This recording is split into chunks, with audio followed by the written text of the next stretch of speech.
નમસ્કાર વિદ્યાર્થી મિત્રો, એસએન વિદ્યાલય દ્વારા શરૂ કરેલા ઈ-લર્નિંગ પ્રોગ્રામમાં આપનું હાર્દિક સ્વાગત છે।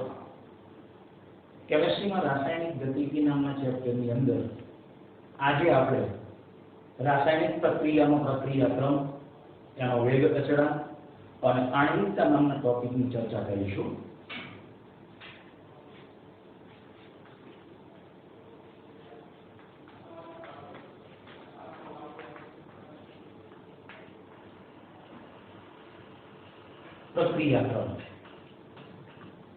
પ્રક્રિયાક્રમ કોને કહેવાય?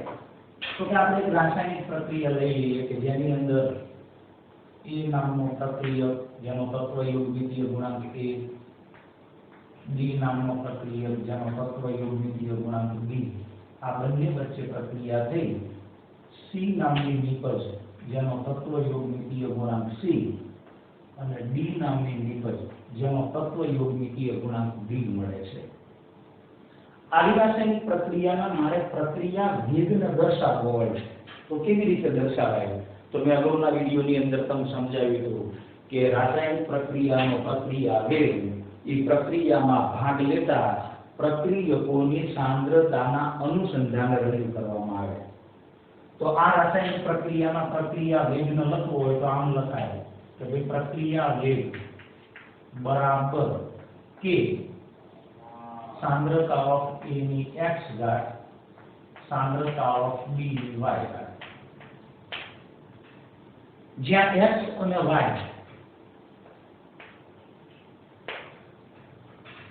x ई प्रक्रियक A ની સાપેક્ષમાં એનો પ્રક્રિયાક્રમ દર્શાવે છે, જ્યારે y ई प्रक्रियक B ની સાપેક્ષે પ્રક્રિયાનો પ્રક્રિયાક્રમ દર્શાવે છે। टूंकમાં x અને y x એ A ના સંદર્ભમાં પ્રક્રિયાનો પ્રક્રિયાક્રમ દર્શાવે, જ્યારે y એ B ના સંદર્ભમાં પ્રક્રિયાનો પ્રક્રિયાક્રમ દર્શાવે। તો પ્રક્રિયાક્રમની વ્યાખ્યા આપવી હોય તો આવી આપી શકાય કે રાસાયણિક પ્રક્રિયાના પ્રક્રિયા વેગ સમીકરણમાં પ્રક્રિયકની સાંદ્રતાનો ઘાતાંક જે પ્રક્રિયા વેગ રજૂ કરે છે, रासायनिक प्रक्रियाना प्रक्रिया वेग समीकरणમાં પ્રક્રિયકની સાંદ્રતાનો ઘાતાંક કે જે પ્રક્રિયા વેગ રજૂ કરે છે, આ ઘાતાંકને ઈ પ્રક્રિયકની સાપેક્ષે પ્રક્રિયાક્રમ કહેવાય। ટૂંકમાં પ્રક્રિયા વેગ સમીકરણમાં પ્રક્રિયકની સાંદ્રતાનો જે ઘાતાંક લખેલો છે ઈ એનો પ્રક્રિયાક્રમ છે। तो x की प्रक्रियक A ना संदर्भे प्रक्रियाक्रम दर्शावे, જ્યારે y की प्रक्रियक B ना संदर्भे प्रक्रियाक्रम दर्शावे। मारे प्रक्रियाનો કુલ પ્રક્રિયાક્રમ ગણવો હોય તો કુલ પ્રક્રિયાક્રમ એટલે પ્રક્રિયા વેગ સમીકરણમાં ભાગ લેતા પ્રક્રિયકોની સાંદ્રતાના ઘાતાંકનો સરવાળો, એટલે કુલ પ્રક્રિયાક્રમ કેટલો થશે? તો કે x y જેટલો। જ્યારે જ્યારે તમને આવું કોઈ પ્રક્રિયા વેગ સમીકરણ આપેલું હોય અને એમાં સાંદ્રતાનો ઘાતાંક લખેલો હોય અને કીધું હોય કે કુલ પ્રક્રિયાક્રમ ગણો, તો એ સાંદ્રતાના ઘાતાંકનો સરવાળો કરી નાખો એટલે તમને પ્રક્રિયાનો પ્રક્રિયાક્રમ મળી જાય। તો કુલ પ્રક્રિયાક્રમ એ સાંદ્રતાના ઘાતાંકના સરવાળા પરથી મળે। જે તે રાસાયણિક પ્રક્રિયાનો પ્રક્રિયાક્રમ 0, 1, 2, 3 અને અપૂર્ણાંક પણ હોઈ શકે।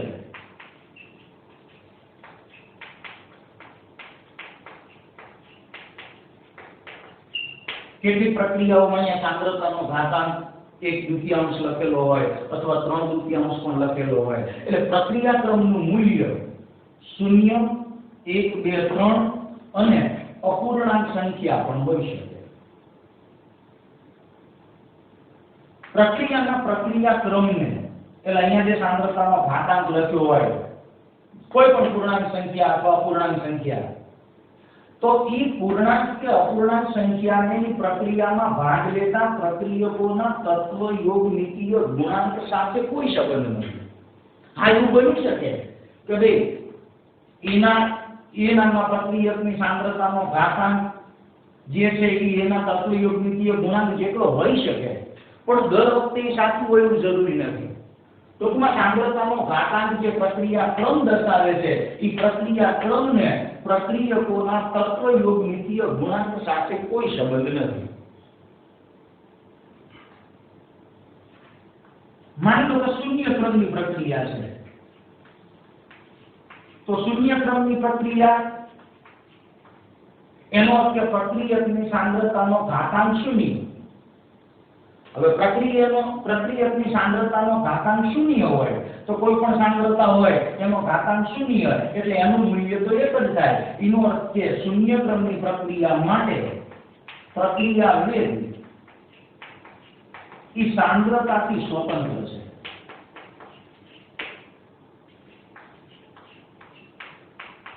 એ સાંદ્રતા ઉપર આધાર રાખતો નથી. કોઈ પણ રાસાયણિક પ્રક્રિયાના પ્રક્રિયા વેગ સમીકરણમાં જે અહીંયા પ્રક્રિયા ક્રમ લખવામાં આવે છે સાંદ્રતાના ઘાતાંક તરીકે, એ પ્રક્રિયા ક્રમ હંમેશા પ્રાયોગિક રીતે નક્કી કરવામાં આવે છે.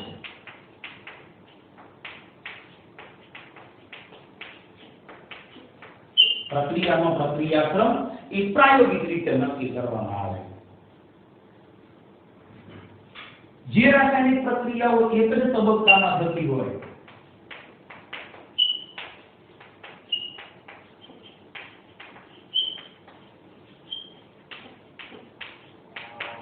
એવી પ્રક્રિયાઓને પ્રાથમિક પ્રક્રિયાઓ કહેવાય.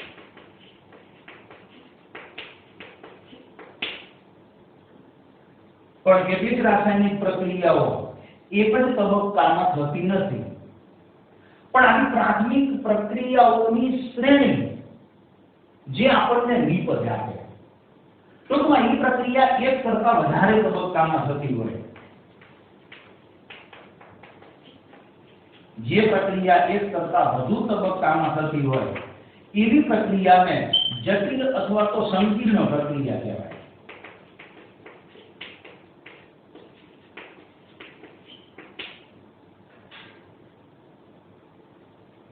જે રાસાયણિક પ્રક્રિયા એક જ તબક્કામાં થતી હોય એવી પ્રક્રિયાઓને પ્રાથમિક પ્રક્રિયા કહેવાય. જ્યારે જે પ્રક્રિયા એક કરતા વધારે તબક્કાઓમાં થતી હોય એવી પ્રક્રિયાને જટિલ અથવા સંકીર્ણ પ્રક્રિયા કહેવાય. દાખલા તરીકે ઇથેનનું દહન થઈ અને એમાંથી કાર્બન ડાયોક્સાઇડ અને પાણી બનવાની જે પ્રક્રિયા છે એ આવા જુદા જુદા તબક્કાઓમાં થાય છે. દાખલા તરીકે ઇથેન એનું ઓક્સિડેશન કરીએ એટલે એમાંથી ઇથેનોલ મળે, એનું ઓક્સિડેશન કરીએ એટલે એમાંથી ઇથેનોલ મળે, એનું ઓક્સિડેશન કરીએ એટલે એમાંથી ઇથેનોઇક એસિડ બને અને એની આગળ પ્રક્રિયા કરીએ એટલે એની અંદરથી આપણને કાર્બન ડાયોક્સાઇડ અને પાણી મળે. તો આવી જે પ્રક્રિયા છે જે એક કરતા વધારે તબક્કામાં થાય છે એવી પ્રક્રિયાને આપણે જટિલ અથવા સંકીર્ણ પ્રક્રિયા તરીકે ઓળખીએ છીએ. તો આ થઈ વાત રાસાયણિક પ્રક્રિયાના પ્રક્રિયા ક્રમની. પ્રક્રિયા પ્રાથમિક હોય કે જટિલ એનો પ્રક્રિયા ક્રમ આપણે નક્કી કરી શકીએ. હા, જટિલ પ્રક્રિયા હોય તો આમાંથી કઈ પ્રક્રિયાના અનુસંધાને આપણે એ પ્રક્રિયાનો પ્રક્રિયા ક્રમ નક્કી કરવો. તો જ્યારે કોઈ રાસાયણિક પ્રક્રિયા એક કરતા વધારે તબક્કામાં થતી હોય ત્યારે એમાં જે તબક્કો સૌથી ધીમો હોય એ ધીમો તબક્કો આખી પ્રક્રિયાનો વેગ નિર્ણાયક તબક્કો બને.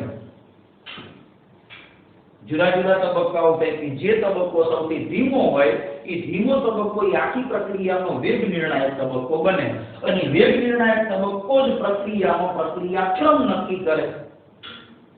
અને એ પ્રક્રિયા ક્રમ ના અનુસંધાને એની આણ્વિકતા રજૂ કરવામાં આવે. તો આ કઈ વાત રાસાયણિક પ્રક્રિયાના પ્રક્રિયા ક્રમની.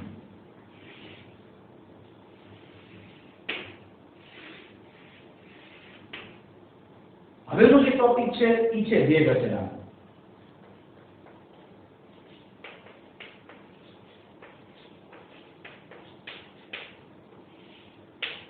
કોઈ પણ રાસાયણિક પ્રક્રિયાના પ્રક્રિયા વેગ સમીકરણમાં આપણે અહીંયા જે k લખીએ છીએ એ k ને આપણે વેગ અચળાંક કહીએ છીએ।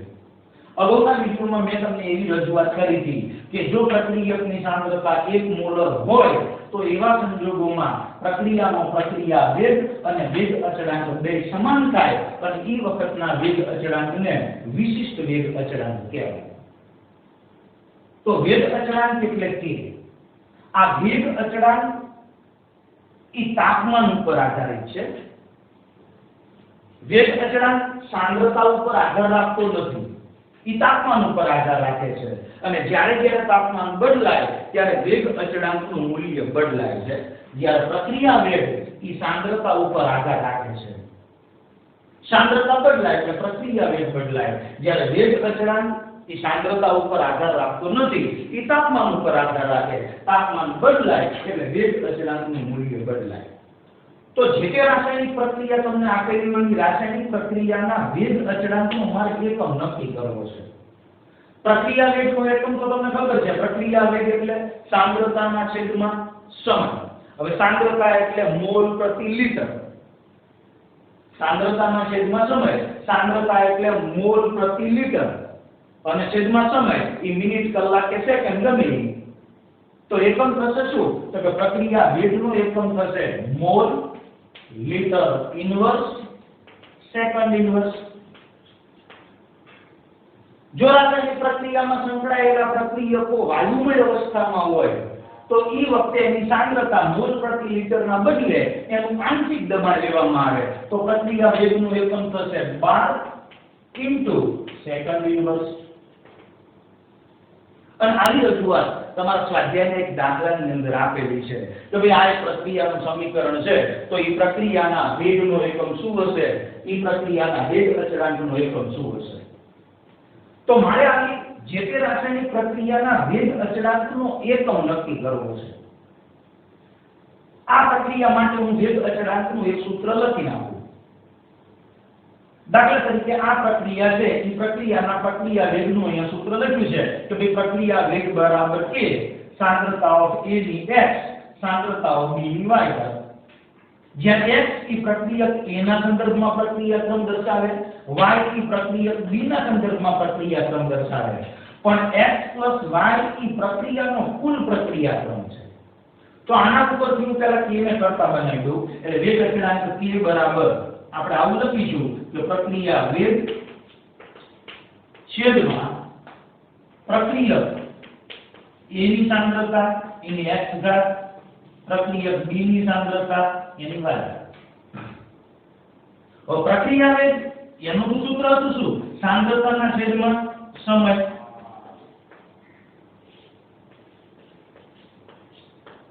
ગુણ્યા 1 ના છેદમાં આ એ સાંદ્રતા છે પણ સાંદ્રતાની x ઘાત સાંદ્રતાની y ઘાત એટલે સાંદ્રતાની x y ઘાત, પણ x y એટલે પ્રક્રિયાનો કુલ પ્રક્રિયા ક્રમ જેને આપણે n નામ આપ્યું છે। માની લો કે આ n ક્રમની પ્રક્રિયા છે। આ પ્રક્રિયાનો કુલ પ્રક્રિયા ક્રમ કેટલો છે? n। એટલે હું n ક્રમની પ્રક્રિયાના વેગ અચળાંકનો એકમ મેળવી લઉં તો હવે આના ઉપરથી આવું લખાશે કે k બરાબર સાંદ્રતાની 1 અને છેદમાં n છે એ ઉપર જશે એટલે સાંદ્રતાની 1 - n, સમય નીચે છે એ ઉપર જશે એટલે સમય ઇન્વર્સ। હવે સાંદ્રતાનો એકમ આપણને ખબર છે શું? તો કે સાંદ્રતા એટલે મોલ પ્રતિ લિટર, તો અહીંયા હું લખી નાખું મોલ પ્રતિ લિટર એની 1 - n, સમયનો એકમ છે સેકન્ડ, સેકન્ડ ઇન્વર્સ। તો આના ઉપરથી મને n ક્રમની પ્રક્રિયાના વેગ અચળાંકનો એકમ મળી જાય। શું મળશે? તો કે મોલ એની 1 - n છેદમાં લિટરની 1 - n પણ ઉપર જાય એટલે લિટરની n - 1 અને સેકન્ડ ઇન્વર્સ। તો આ મને n ક્રમની પ્રક્રિયાના વેગ અચળાંકનો એકમ મળી ગયો। કઈ પ્રક્રિયા માટે? n ક્રમની પ્રક્રિયા માટે। હવે ઈ તમે એક આ સૂત્ર યાદ રાખો વેગ અચળાંકના એકમનું, એટલે એના ઉપરથી તમે કોઈ પણ ક્રમની પ્રક્રિયા કે એના વેગ અચળાંકનો એકમ લખી શકો. દાખલા તરીકે મારે શૂન્ય ક્રમની પ્રક્રિયાની વાત કરવી છે, તો શૂન્ય ક્રમની પ્રક્રિયા માટે k નો એકમ શું થાય? તો કે જ્યાં n ક્રમ છે n ની જગ્યાએ આપણે શૂન્ય મૂકી દેવાનું. હવે અહીંયા શૂન્ય મૂકી દો એટલે k નો એકમ શું થાય? તો મોલ 1 ઘાત રહેશે. લીટર અહીંયા શૂન્ય મૂકી દો એટલે લીટરની -1 ઘાત. અને સેકન્ડ ઇન્વર્સ. તો શૂન્ય ક્રમની પ્રક્રિયાના વેગ અચળાંકનો એકમ આવો થાય. માની લો કે પ્રથમ ક્રમ માટે પૂછે, તો પ્રથમ ક્રમની પ્રક્રિયા માટેના વેગ અચળાંકનો એકમ શું? તો કે k બરાબર n બરાબર 1 મૂકી દો. પ્રથમ ક્રમની પ્રક્રિયા તો 1 મૂકી દઈએ એટલે અહીંયા મોલની 0 ઘાત એટલે તો 1 તો લખીશું નહીં. લીટર અહીંયા 0 ઘાત એ લખીશું નહીં. સેકન્ડ ઇન્વર્સ તો કે પ્રથમ ક્રમની પ્રક્રિયાના વેગ અચળાંકનો એકમ આવશે સેકન્ડ ઇન્વર્સ. એ જ રીતે દ્વિતીય ક્રમની પ્રક્રિયા માટે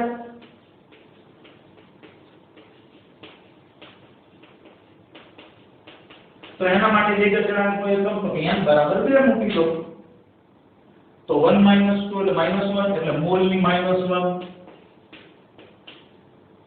લીટર અહીંયા 2 મૂકી દઈએ એટલે લીટરની 1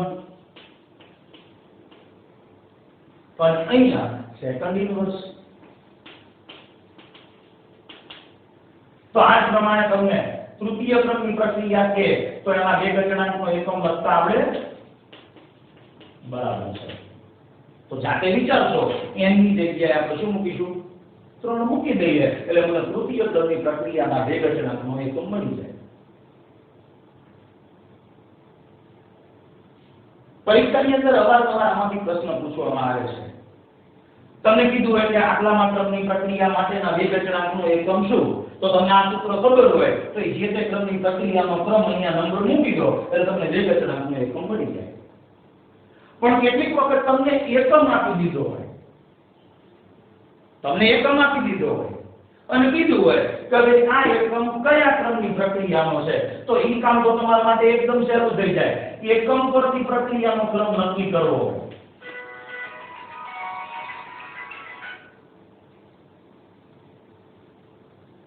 એકમ પરથી મારે પ્રક્રિયાનો પ્રક્રિયાક્રમ નક્કી કરવો હોય તો શું કરવાનું? તો તમને એકમ આપી દીધો હશે. માની લો કે આ એકમ આપેલો છે. અત્યારે તમને ખબર છે કે આ એકમ કયા ક્રમની પ્રક્રિયા માટેનો છે? તો કે દ્વિતીય ક્રમની. હવે ધ્યાન શું રાખવાનું? એકમ આપેલો એટલે એકમ ઉપરથી તમારે પ્રક્રિયાનો ક્રમ ગોતવો હોય તો લીટરની જે ઘાત આપેલી હોય, પણ છેદમાં લીટર નહીં રાખવાનું, લીટરને ઉપર લઈ જવાનું. લીટરની જે ઘાત આપેલી હોય આ લીટરની ઘાતમાં 1 ઉમેરી દો એટલે લીટરની જેટલી ઘાત થાય એટલો પ્રક્રિયાક્રમ થાય. દાખલા તરીકે આમાં લીટરની -1 છે, હું આમાં 1 ઉમેરી દઉં એટલે લીટરની 0 થઈ જાય. તો લીટરની 0 ઘાત એટલે શૂન્ય ક્રમની પ્રક્રિયા. આમાં તો લીટર છે જ નહીં તો લીટરની 1 ઉમેરું એટલે લીટરની 1 ઘાત થઈ એટલે પ્રથમ ક્રમની પ્રક્રિયા. આમાં લીટરની 1 ઘાત છે 1 ઉમેરું 2 એટલે દ્વિતીય ક્રમની પ્રક્રિયા. તો વેગ અચળાંક જે તે ક્રમની પ્રક્રિયાના વેગ અચળાંકનો એકમ પૂછે તો એના માટે આ સૂત્ર, અને એકમ પરથી તમને પ્રક્રિયાનો ક્રમ પૂછે તો તમારે લીટરની ઘાતમાં 1 ઉમેરી અને તમે એ પ્રક્રિયાના વેગ અચળાંક અથવા એ પ્રક્રિયાનો પ્રક્રિયાક્રમ નક્કી કરી શકો.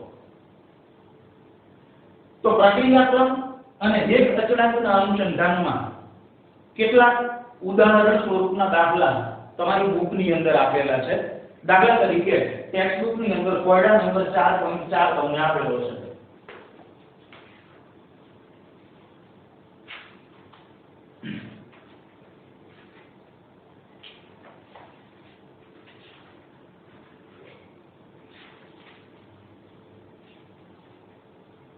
પહેલા આપણે કોયડા નંબર 4.3 ની વાત કરીએ. મૌખિક છે, તમે જોશો તો તમને ખબર પડી જશે. તમારે એની અંદર પ્રક્રિયાનો કુલ પ્રક્રિયા ક્રમ ગણવાનો છે. તો પહેલું ઉદાહરણ જેમાં પ્રક્રિયાનો વેગ આપેલો છે કે પ્રક્રિયાનો વેગ બરાબર કે સાંદ્રતા ઓફ A એની 1/2 સાંદ્રતા ઓફ B એની 3/2. આ પ્રક્રિયાનો પ્રક્રિયા ક્રમ તમારે નક્કી કરવો છે. તો પ્રક્રિયાનો પ્રક્રિયા ક્રમ એટલે સાંદ્રતાના ઘાતાંકનો સરવાળો એટલે 1/2 + 3/2 એટલે શું થશે 4/2. તમારો જવાબ આવશે 2. તો કુલ પ્રક્રિયાનો પ્રક્રિયા ક્રમ કેટલો થશે 2 એટલે દ્વિતીય ક્રમની પ્રક્રિયા છે. એ જ રીતે બીજું ઉદાહરણ આપેલું છે એ તમે તમારી રીતે સોલ્વ કરી શકો. કોયડા નંબર 4.4 ની વાત કરીએ. કોયડા નંબર 4.4 એ વેગ અચળાંકના અનુસંધાને છે. એમાં એક વેગ અચળાંકનું મૂલ્ય આપેલું છે કે વેગ અચળાંક એ બરાબર 2.3 ગુણ્યા 10⁻5 mall inverse litre second inverse અને એના અનુસંધાને તમારા પ્રક્રિયાનો પ્રક્રિયા ક્રમ કેવો છે. આના અનુસંધાને તમારા પ્રક્રિયાનો પ્રક્રિયા ક્રમ કેવો છે. તો તમને જે એકમ આપેલો છે એકમના ઉપરથી તમને ખબર પડી જાય કે ભાઈ આ પ્રક્રિયા કયા ક્રમની છે. તો લીટરની ઘાત અહીંયા 1 છે એ ઉમેરી દો 2 થાય એટલે એનો અર્થ કે પ્રક્રિયા કયા ક્રમની થશે દ્વિતીય ક્રમની. એ જ રીતે બીજું ઉદાહરણ એમાં વેગ અચળાંકનો એકમ સેકન્ડ ઇનવર્સ આપેલો છે. એમાં લીટર છે નહીં અથવા અહીંયા જોઈને ખબર પડી જાય સેકન્ડ ઇનવર્સ હોય તો એ પ્રથમ ક્રમની પ્રક્રિયા હોય. ત્યારબાદ આપણે સ્વાધ્યાયના 2-3 દાખલાઓની ચર્ચા કરીશું. સ્વાધ્યાયની અંદર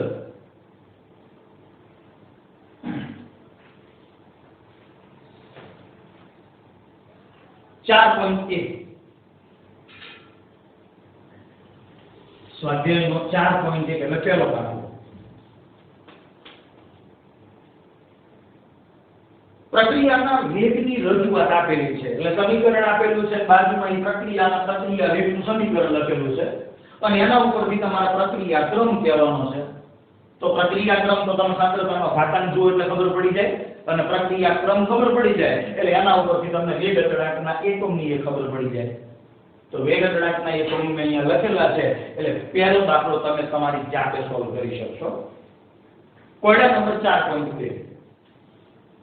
તો 4.2 નંબરનો સ્વાધ્યાયનો દાખલો નંબર 4.2 એટલે બીજો દાખલો. એક પ્રક્રિયા આપી છે 2A + B અને એની અંદરથી આપણને નિપજ મળે છે A2 નામની. એટલે આવી એક પ્રક્રિયા છે અને એ પ્રક્રિયાનો પ્રક્રિયા વેગ એનું સૂત્ર આપેલું છે પ્રક્રિયા વેગ બરાબર કે સાંદ્રતા ઓફ A એની 1 ઘાત સાંદ્રતા ઓફ B એની 2 ઘાત. આ પ્રક્રિયાના k નું મૂલ્ય મને આપી દીધું છે. k આપેલો છે k બરાબર 2 ગુણ્યા 10⁻6 ઘાત. એકમ છે mole -2 litre to second inverse. તો મોલ -2 છે. હવે અહીંયા મોલની -2 ક્યારે આવે તો અહીંયા n બરાબર 3 મૂકી દઉં એટલે મને આ તૃતીય ક્રમની પ્રક્રિયા આપી છે 2 અને 3 એટલે વેગ અચળાંકનો એકમ તૃતીય ક્રમની પ્રક્રિયાના અનુસંધાને એની સાંદ્રતા 0.1 મોલર હોય એટલે A ની સાંદ્રતા તમને આપી દીધી છે 0.1 મોલર. B ની સાંદ્રતા આપેલી છે 0.2 મોલર.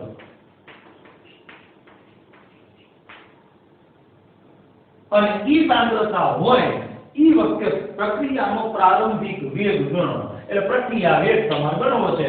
ત્રણેય મૂલ્યો આપેલા છે k આપેલો છે A ની સાંદ્રતા આપેલી છે B ની સાંદ્રતા આપી છે પણ એમાં વર્તાવ છે ઈ કિંમતો તમે આમાં મૂકી દો એટલે તમને પ્રક્રિયા વેગનું મૂલ્ય મળી જાય. એટલે પહેલો જવાબ આપણો આવી જશે. ગણતરી તમે જાતે કરશો. હવે શું કીધું છે કે જો એની સાંદ્રતા ઘટીને 0.06 મોલર થઈ જાય એની સાંદ્રતા ઘટીને કેટલી થઈ જાય છે 0.06 મોલર આટલી થઈ જાય છે. પહેલા હતી આટલી એટલે એની સાંદ્રતામાં થતો ઘટાડો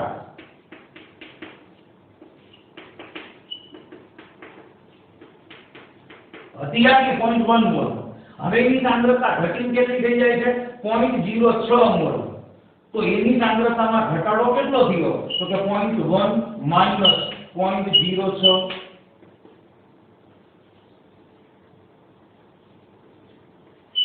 એટલે 0.04 મોલર જેટલો સાંદ્રતાની અંદર ઘટાડો થયો. હવે ઈ સાંદ્રતા ઘટીને આટલી થઈ જાય 0.06 મોલર, તો ઈ દરમિયાન પ્રક્રિયા વેગ ગણો. હવે એની સાંદ્રતા 0.06 મોલર થઈ એટલે એની સાંદ્રતામાં આટલો ઘટાડો થયો. તો સાથે બી ની સાંદ્રતામાં કેટલો ઘટાડો થાય તો કે એની સાંદ્રતામાં જે ઘટાડો થશે એના કરતા બી ની સાંદ્રતામાં ઘટાડો અડધો થશે. કેમ? કારણ કે આનો તત્વયોગિકીય ગુણાંક 2 છે. આની સાંદ્રતા જેટલી ઘટે એના કરતા આની સાંદ્રતા બમણી ઘટે, અથવા આની સાંદ્રતા જેટલી ઘટે એના કરતા આની સાંદ્રતા અડધી ઘટે. તો આ 0.04 મોલર જેટલી ઘટી છે. તો બી ની સાંદ્રતામાં થતો ઘટાડો કેટલો?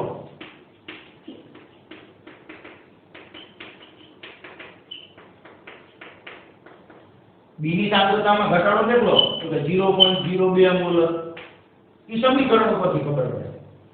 કારણ કે આનો તત્વયોગિકીય ગુણાંક 2 છે એટલે આની સાંદ્રતા જેટલી ઘટે એના કરતા આની અડધી ઘટે, અથવા આના કરતા આની સાંદ્રતા બમણી ઘટે. હવે એની સાંદ્રતાનો ઘટાડો 0.02 મોલર થાય. તો બાકી રહેલી બી ની સાંદ્રતા કેટલી તો કે શરૂઆતમાં 0.2 મોલર આપેલી હતી, એમાંથી આટલો ઘટાડો થયો એ બાદ કરવી પડે. એટલે 0.18 આટલા મોલર સાંદ્રતા બાકી રહેશે. હવે તમારે ફરી પાછળનો પ્રક્રિયા વેગ ગણવાનો. તો પ્રક્રિયા વેગનું સમીકરણ મૂકો કે એનું મૂલ્ય તો આપેલું જ છે, પણ હવે એની સાંદ્રતા કેટલી થઈ જાય છે તો કે 0.06 મોલર. બી ની સાંદ્રતા કેટલી થઈ જાય છે તો કે 0.18 મોલર. ઈ કિંમતો આની અંદર મૂકી અને ફરી પાછો તમે ઈ સાંદ્રતાએ પ્રક્રિયા વેગ ગણી શકો. ત્યાર પછી કોયડા નંબર 4.4 ડાઇથાઇલ ઇથરનું વિઘટન આપેલું છે અને એની અંદરથી મિથેન, હાઇડ્રોજન, કાર્બન મોનોક્સાઇડ એની અંદર એનું રૂપાંતરણ થાય છે. અને ઈ પ્રક્રિયાનો પ્રક્રિયા વેગ આપેલો છે. તમને પ્રક્રિયા વેગ આપી દીધો છે તો ભઈ પ્રક્રિયા વેગ બરાબર કે સાંદ્રતા ઓફ ડાઇમિથાઇલ ઇથર એની 3/2.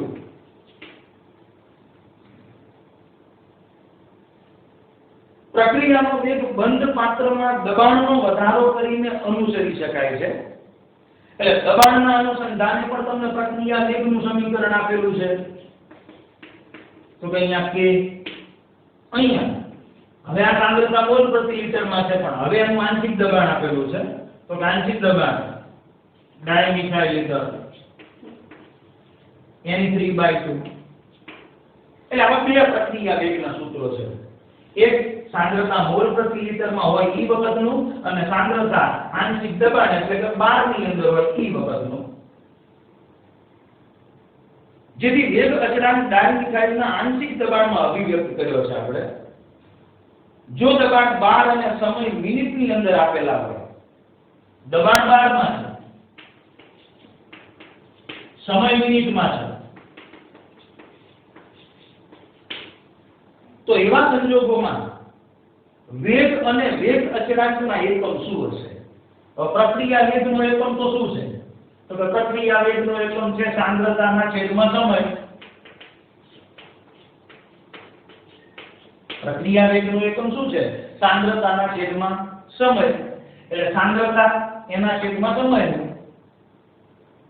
તો સાંદ્રતા એટલે મોલ પ્રતિ લિટરમાં સાંદ્રતા, અને સમય તો કે મિનિટમાં. તો mall, litre inverse, minute inverse આવો એકમ થશે પ્રક્રિયા વેગનો. એ જ રીતે દબાણના અનુસંધાને વાત કરવી હોય તો હવે સાંદ્રતા મોલ પ્રતિ લિટરમાં નહીં, પણ દબાણ એટલે બાર નામના એકમમાં છે. તો એનો એકમ પ્રક્રિયા વેગનું શું થશે તો કે સાંદ્રતા મોલ પ્રતિ લિટરના બદલે 12 માં, તો એકમ થશે 12 મિનિટ ઇન્વર્સ. તો પ્રક્રિયા વેગના બે એકમો થશે.